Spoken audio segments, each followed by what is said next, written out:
Bonjour. Pierre Hillard, vous êtes docteur en sciences politiques. Vous avez publié de nombreux ouvrages. Déjà, la Fondation Bertelsmann et la gouvernance mondiale, la décomposition des nations européennes ou encore la marche irrésistible du nouvel ordre mondial. Et aujourd'hui, vous êtes venu nous rendre visite, Pierre Hillard, pour présenter votre dernier ouvrage, Atlas du mondialisme. Et c'est aux éditions Le Retour aux sources. Pierre Hillard, votre ouvrage traite donc du mondialisme et non pas de la mondialisation. Est-ce que vous pouvez revenir sur ce qui distingue ces deux termes ? Alors, la mondialisation est un phénomène naturel d'échange de biens, de personnes, d'idées, en fonction de l'évolution technique matérielle. Autrefois, c'était à pied, à cheval, en bateau.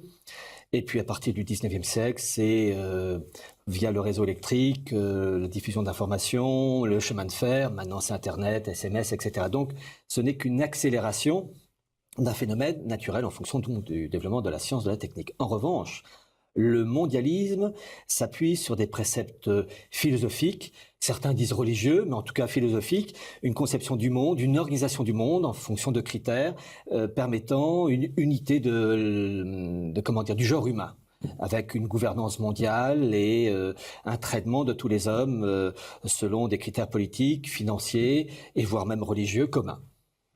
Pierre Hillard, vous mettez en épigraphe, page 7 de votre ouvrage, c'est une petite phrase, « Les temps sont mûrs ». Est-ce que vous pouvez nous dire ce que signifie cette phrase ? Oui, alors j'ai voulu utiliser cette formule courte pour montrer, à partir de mon livre qui part de différents éléments qu'on verra tout à l'heure, pour expliquer qu'on arrive en bout de course, que la finalité, c'est une gouvernance mondiale avec des blocs continentaux régis par une gouvernance unique. Et là où ça coince, c'est que vous avez des oligarchies américaines, allemandes, russes, turques, etc., qui n'arrivent pas encore à s'entendre sur la répartition des zones d'intérêt et la hiérarchisation aussi de ces intérêts. Mais on arrive à la croisée des chemins, et c'est pourquoi je dis les temps sont mûrs, soit ça passe, soit ça casse. Qu'est-ce que vous envisagez si ça casse ? Je vais reprendre l'expression de Jacques Attali, la guerre. La guerre mondiale ? Oui.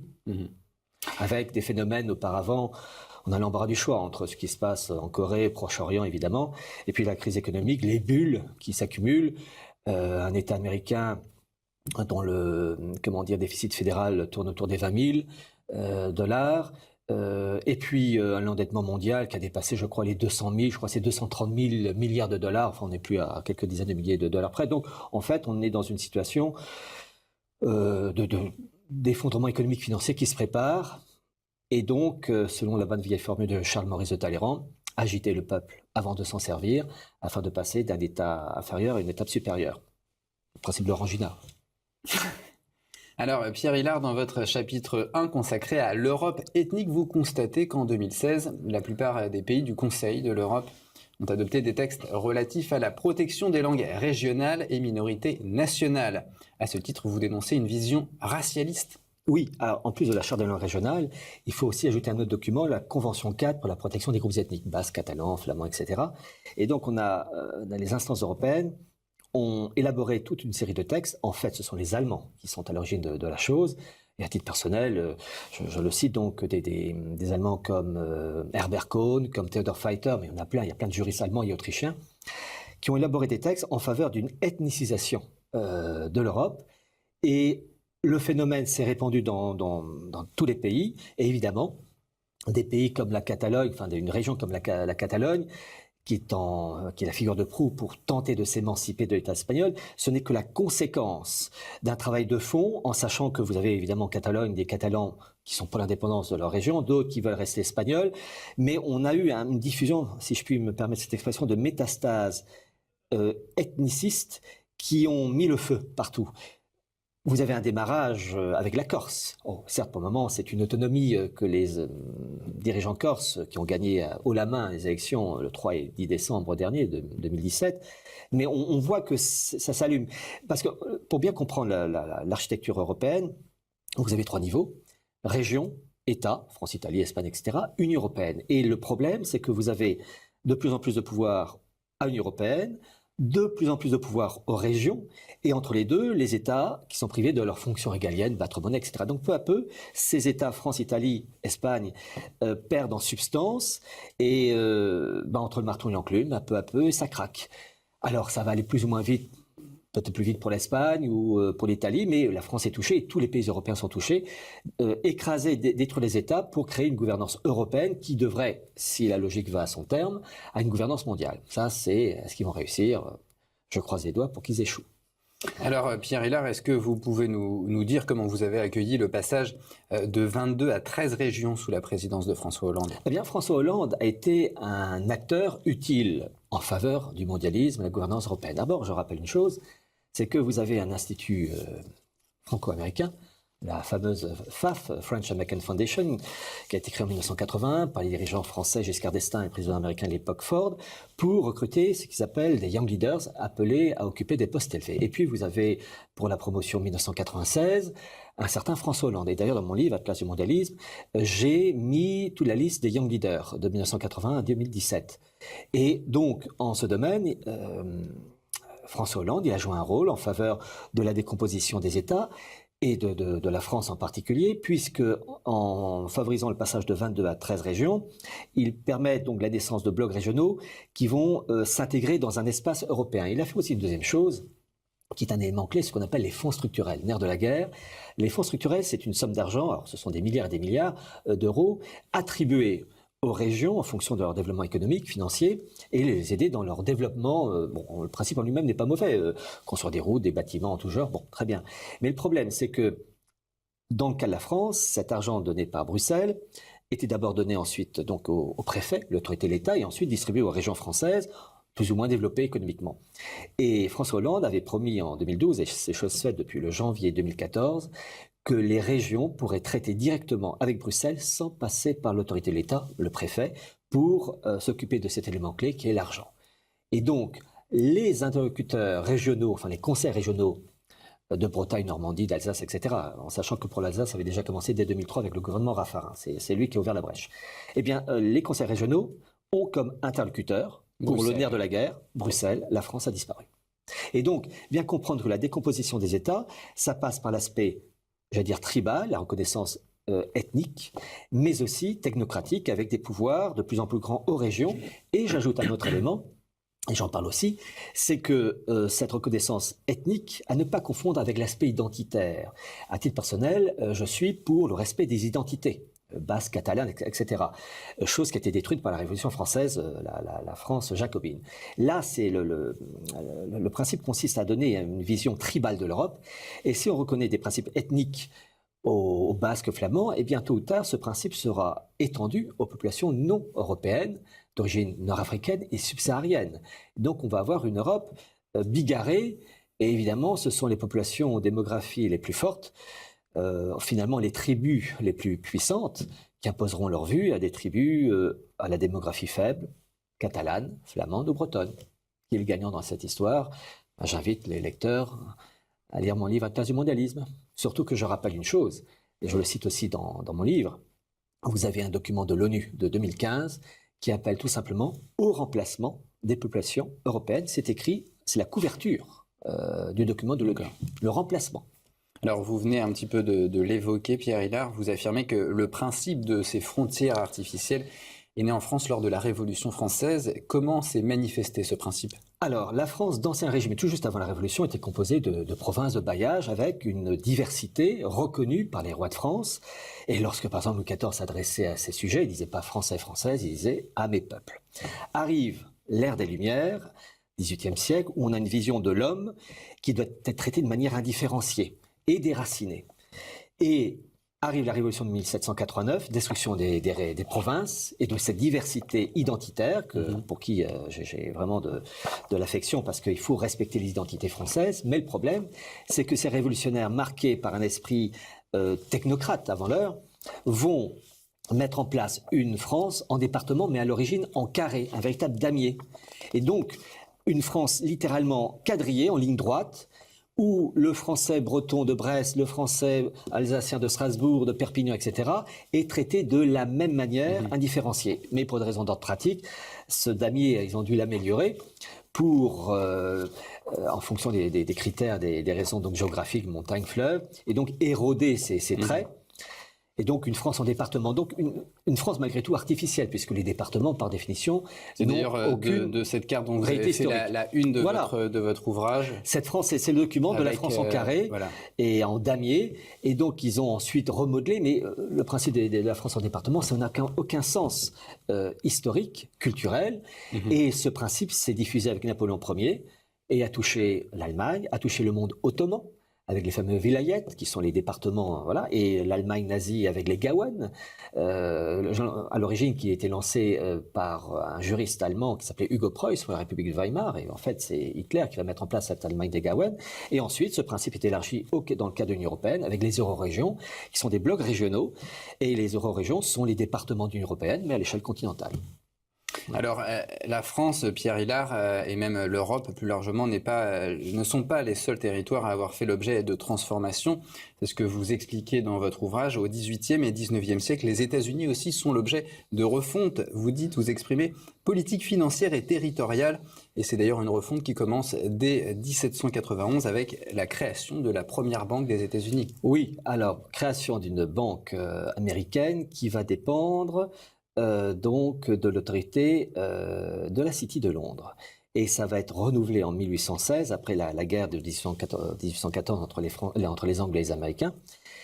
Et celui qui va casser ce lien entre la banque américaine et la City de Londres, c'est ce président américain, Andrew Jackson, qui va réussir, donc on est dans les années 1830, comme il dit d'ailleurs, il a demandé que ça soit inscrit sur sa tombe, j'ai tué la banque, de casser ce lien, cette dépendance de la banque américaine vis-à-vis de la City de Londres. Et donc, il y a une volonté, parce que... d'émancipation. Voilà, quand on tient l'élément financier, on détermine tout, qui paie commande. Et donc, tout le 19e siècle, c'est une bagarre entre une élite américaine voulant conserver son indépendance par rapport à la City de Londres, pendant qu'une autre faction américaine, oligarchique américaine, fait tout pour intégrer la finance américaine sous la direction de la City de Londres, il faut dire le mot, les Rothschild. Et c'est chose faite en décembre 1913, avec la création de la Fed, grâce en particulier, alors ils ont été plusieurs. Donc la Fed, c'est la banque fédérale américaine. Voilà, qui est indépendante du pouvoir politique, qu'il soit démocrate et républicain, responsable de l'émission monétaire, et donc... émission monétaire, maintenant on en voit les résultats un siècle après, c'est des milliards et des milliards, des trillions d'ailleurs, d'argent qui ne repose sur aucune richesse véritable. Et vous avez en particulier un Américain, qui est un juif allemand d'ailleurs, qui s'appelait Warburg, Paul Warburg, qui a joué un très grand rôle pour la création de la Fed. Je rappelle que son frère, Max Warburg, qui lui était resté citoyen allemand, a joué un grand rôle dans le financement de la PAN d'Europe, qui est là aussi un instrument créé dans les années 20 en faveur de la création d'une Union européenne. Avec, par exemple, la PAN Europe, c'est en 1926, lors de son premier congrès, le choix de l'hymne européen, l'Ode de la joie de Beethoven. Et alors, tout ça, c'est lié. C'est ce que vous exprimez par ailleurs dans votre ouvrage, Pierre Hilard, c'est que cette Fed n'est pas l'émanation de l'État américain, mais bien d'un consortium de banques privées. Banques privées, et qui, vous savez, à partir du moment où l'élément, financier est indépendant de l'autorité politique, on a affaire à une oligarchie, et le peuple peut voter ce qu'il veut, républicain ou démocrate, il n'aura pas le dernier mot. Il est dit que le président Kennedy aurait voulu casser ce monopole. C'est possible, et cela expliquerait peut-être le problème qu'il a connu ensuite à Dallas en 1963. Alors, on récapitule, donc transformation politique, financière et territoriale, et on va y venir, mais avant cela, il y a donc en premier, la création de cette première banque des États-Unis en 1791. Ensuite, il y a la création de la Fed en 1913. Et ensuite, la Société des Nations, après la Première Guerre mondiale, ce que vous appelez une alliance anglo-américaine. Oui, au moment du traité de Versailles, vous avez un membre de l'oligarchie américaine qui est très peu connu en France, mais qu'il faut impérativement connaître, qui s'appelait le colonel House, Edward Mandell House, qui est mort en 1938 et qui était l'éminence grise du président Wilson, le fameux auteur des 14 points de président Wilson. En fait, c'est colonel House, le véritable auteur. Et quand je dis l'éminence grise, président Wilson parlait de colonel House en disant mon alter ego, pour vous dire que bon. Et le colonel House a joué un très grand rôle dans la création de la SDN, Société des Nations, pour tenter de créer une ébauche, et plus qu'une ébauche, une structure supranationale de gouvernance mondiale pour faire en sorte que tous les États soient intégrés dans une structure permettant donc la mise en forme d'une gouvernance mondiale. Mais la chose va échouer parce que vous avez toujours, quand on voit les oligarchies, il faut jamais voir ça en bloc monolithique. Il y a des factions qui se tirent dans les pattes. Et vous avez une faction oligarchique américaine qui va s'opposer à cette vision-là. Pourquoi? Parce que des mauvaises langues disaient que cette SDN était sous l'influence de la City de Londres et c'est une manière aussi d'intégrer carrément le territoire américain indépendant depuis 1776 sous la responsabilité de la City de Londres. Et vous avez des députés américains qui vont tout faire et réussir pour que le Sénat refuse l'intégration des États-Unis dans la SDN. Pourquoi? Parce qu'il y avait, je crois, c'était l'article 10 qui stipulait, dans le cas de la SDN, que tout État attaqué devait être protégé par tous les autres États membres de la SDN. Et donc les États-Unis, s'ils avaient ratifié ce document, intégré à la SDN, eh bien, auraient été obligés de participer à une guerre. Et donc, cette faction oligarchique américaine ne voulait pas que les États-Unis soient entraînés dans une guerre, contraire aux intérêts propres américains. Voilà. C'est très intéressant de voir ces rivalités, plus, je vous dis, les subdivisions territoriales Alors américaines. justement, on y vient, Pierre Hillard, donc refonte financière avec la création de ces deux banques américaines, la première banque des États-Unis, puis la Fed, ensuite, donc, refonte politique avec la SDN et enfin, réforme territoriale. Et à ce titre, vous dites que les États-Unis devraient aboutir à une gouvernance mondiale avec une sorte de redécoupage de son territoire. Alors, oui, il y a plusieurs étapes. À l'origine, actuellement, l'État américain est composé de 50 États, Floride, Texas, Alaska, etc. Mais avant la Seconde Guerre mondiale, il y avait 48 États. Et vous avez eu, et j'ai montré les cartes d'origine, la volonté de fractionner le territoire américain. Alors la première tentative officielle, c'est 1934, en 12 blocs. 12 blocs régionaux. Et une autre tentative en 1935 en 9 blocs. Mais arrive la Seconde Guerre mondiale qui freine le projet, il reprend du poids de la bête, avec en particulier le président Nixon, qui va, avec son Executive Order 11647, subdiviser le territoire américain en 10 blocs.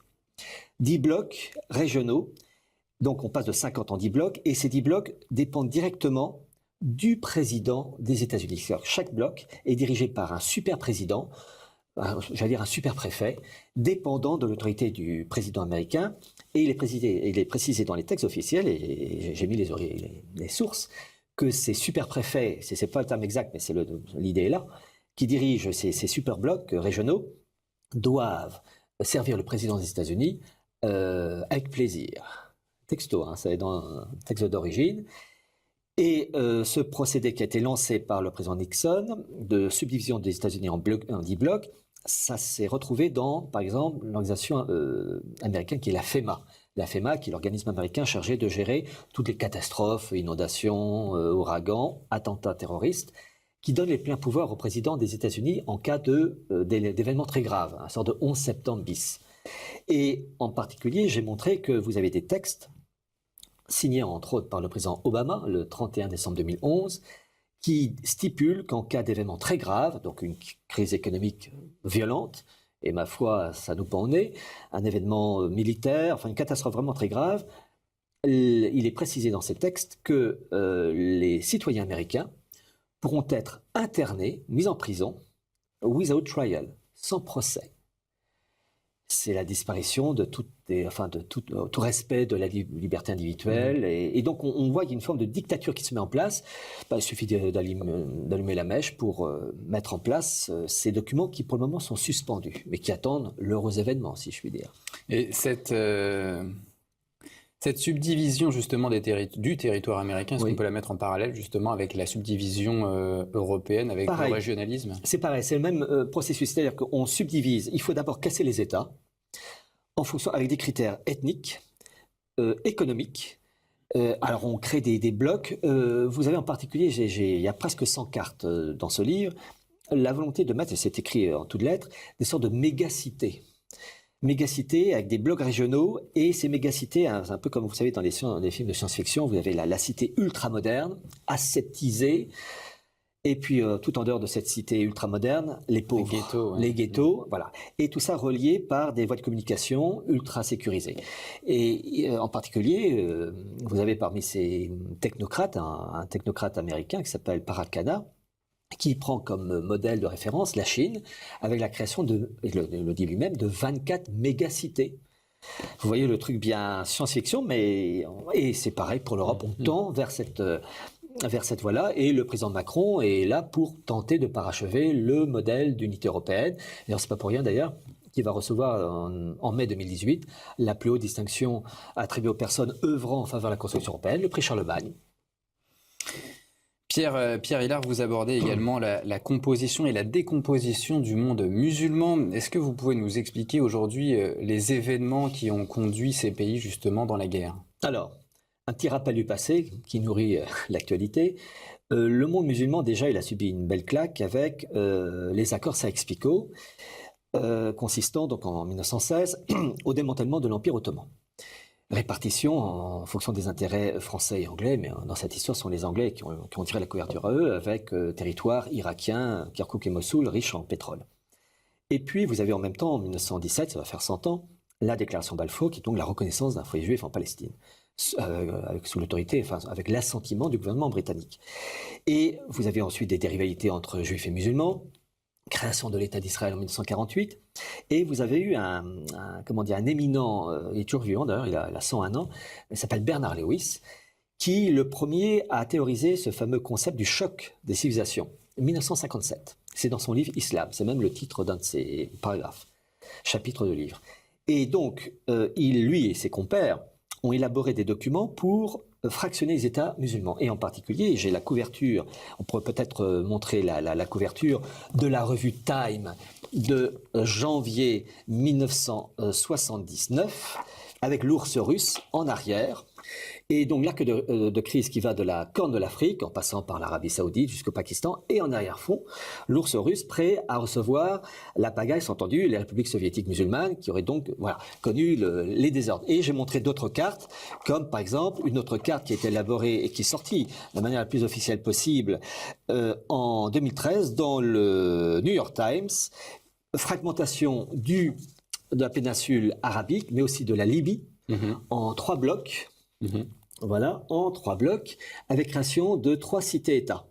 Et parallèlement à cela, j'ai aussi mis un document de première main, si je retrouve, il est avant ou après, je ne sais plus.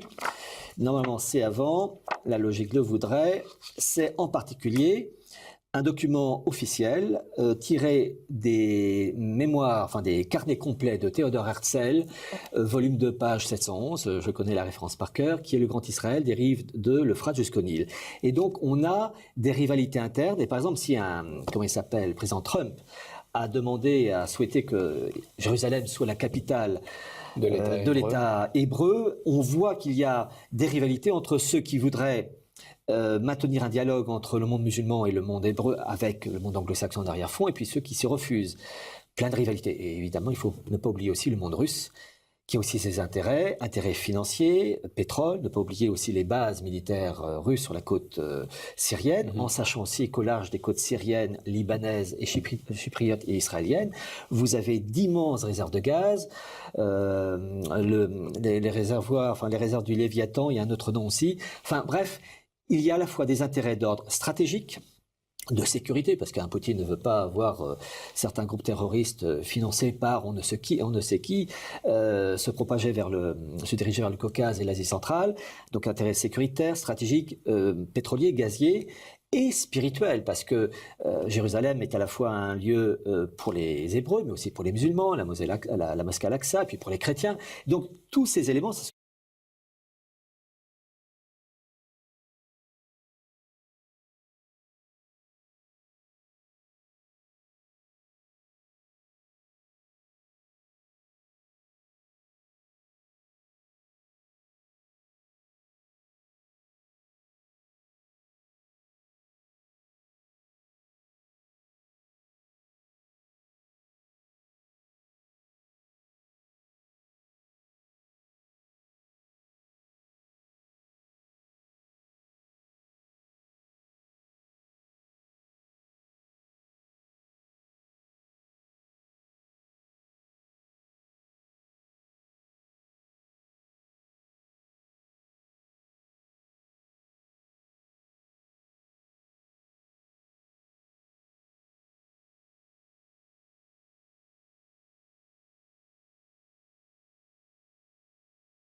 Ce que j'explique dans ce livre, ce télescope